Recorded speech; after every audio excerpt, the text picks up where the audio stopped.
Hai semua, selamat datang di channel Baca Saham.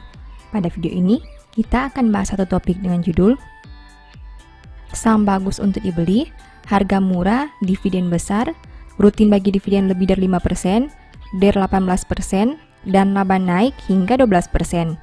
Untuk itu, simak video ini sampai habis ya, agar mendapat pemahaman yang utuh.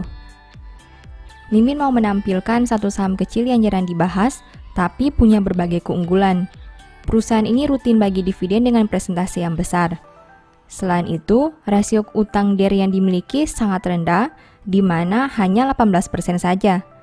Perusahaan juga mampu menciptakan kenaikan laba 12% di tahun 2021. Dari sisi valuasi juga, saham ini masih termasuk rendah karena punya PER 6 kali dan PBV 0,8 kali. Sekarang, saya mau bahas laporan keuangan triwulan 3 2021 saham ini. Berhubung laporan keuangan terbarunya sudah terbit, mari kita lihat perkembangan kinerjanya. Oh ya, di akhir video, saya akan memberikan kesimpulan dari analisa yang dilakukan. Untuk itu, nonton sampai selesai ya. Namun seperti biasa, pembahasan ini bersifat edukasi dan bukan rekomendasi. Kamu bisa saja rugi jika beli saham ini. Untuk itu, selalu berhati-hati sebelum membeli saham. Disclaimer on ya. Pertama, aset. CK punya aset 1.581 miliar di tahun 2021, sedangkan di tahun 2020 asetnya berjumlah 1.566 miliar, yang artinya aset perusahaan naik 15 miliar atau 0,96% dalam satu tahun ini. Sekarang mari kita analisa lebih jauh. Dari total aset 1.581 miliar, perusahaan punya kas dan setara kas sebanyak 321 miliar. Artinya 20,30% aset perusahaan berada dalam bentuk kas dan setara kas.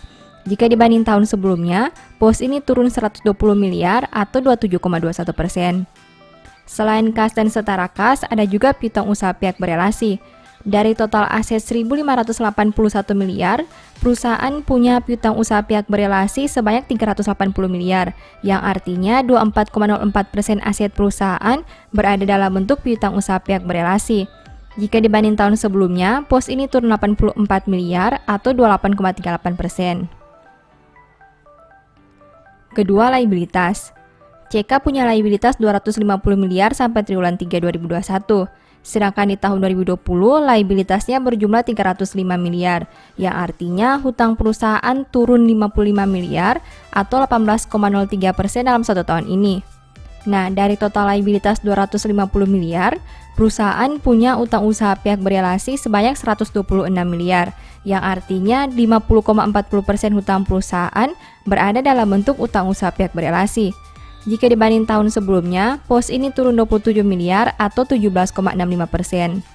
Selain utang usaha pihak berelasi, ada juga liabilitas imbalan kerja jangka panjang. Dari total liabilitas 250 miliar, perusahaan punya liabilitas imbalan kerja jangka panjang sebanyak 30 miliar. Artinya 12% total hutang perusahaan berada dalam bentuk liabilitas imbalan kerja jangka panjang. Jika dibanding tahun sebelumnya, pos ini turun 4 miliar atau 11,76%. Ketiga, ekuitas. CK punya ekuitas 1.330 miliar sampai triwulan 3 2021. Jika dibanding tahun sebelumnya dengan angka 1.260 miliar, berarti ekuitas perusahaan naik 70 miliar atau 5,56%.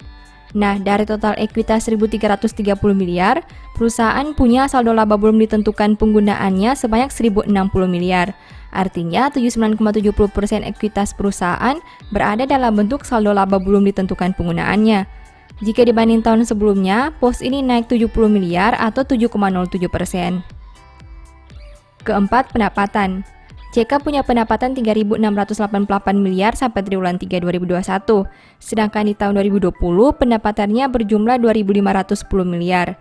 Berarti pendapatan perusahaan naik 1.178 miliar atau 46,93% dalam satu tahun terakhir. Kelima, biaya pokok pendapatan. CK punya biaya pokok penjualan sebanyak 3.435 miliar, sedangkan di tahun 2020 biayanya berjumlah 2.291 miliar. Berarti biaya pokok pendapatan naik 1.144 miliar atau 49,93% dalam satu tahun terakhir. Keenam, laba. CK mampu menghasilkan laba sebanyak 129 miliar. Jika dibanding tahun sebelumnya di angka 115 miliar, Berarti laba perusahaan naik 14 miliar atau 12,17% dalam 1 tahun terakhir. Ketujuh, rasio keuangan. CK punya ROE 12,99% dengan NPM 3,51%. Sedangkan untuk sisi resiko, saham ini punya DIR 18,83%. ROE perusahaan cukup tinggi karena laba yang tumbuh di atas dari kenaikan ekuitasnya. Namun, hal berbeda terlihat di NPM, di mana margin bersih perusahaan hanya 3% saja. Meski begitu, dari sisi DIR, saham ini sangat baik karena punya rasio utang yang hanya 18% saja. Kedelapan, valuasi. Saham ini punya PER 6,58 kali dan PBV 0,85 kali. Valuasi saham ini masih bisa dipertimbangkan dengan angka PER 6 kali dan PBV 0,8 kali. Tapi perlu diingat bahwa kamu perlu menganalisa lebih jauh sebelum memutuskan membeli suatu saham. Jangan hanya lihat dari sisi valuasinya saja ya. Setelah melihat pembahasan tadi, ini beberapa kesimpulannya. 1. Total aset naik karena ada peningkatan piutang usaha pihak berelasi. 2. Liabilitas berkurang karena ada penurunan utang pihak berelasi dan imbalan kerja. 3. Kenaikan ekuitas berasal dari saldo laba. 4. Laba bisa tumbuh 12% karena nominal pendapatan mengalami peningkatan di atas biaya operasional. 5. Rasio ROE dan DIR saham ini bisa dikatakan bagus. Keenam, CK mempunyai valuasi PER dan PBV yang rendah, di mana bisa dianalisa lebih lanjut. Demikian analisa singkat saham CK berdasarkan laporan keuangan triwulan 3 2021. Selalu ingat bahwa pembahasan ini hanya dari sudut pandang pribadi. Tidak ada jaminan pasti profit dan mungkin saja kamu bisa rugi jika beli saham ini. Sebagai informasi, CK merupakan salah satu saham yang dibahas di e-book Analysis Report triwulan 3 2021. Apabila kamu ingin analisa fundamental yang lebih dalam, beda laporan keuangan dan perkiraan harga beli dan jual, mungkin e-book ini bisa membantu. Untuk info pembelian, silakan WA ke nomor yang tercantum ya. Demikian informasi pada video ini, semoga bisa memberi manfaat kepada kamu semua ya.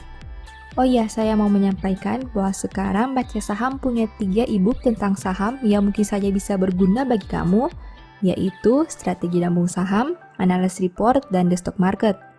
Berikut perbedaan antara 3 e-book tersebut. E-book Strategi Nabung Saham berfokus pada pembahasan teknik, money management, dan semua hal yang berhubungan dengan nabung saham. Poin intinya bisa dilihat pada tampilan berikut ini.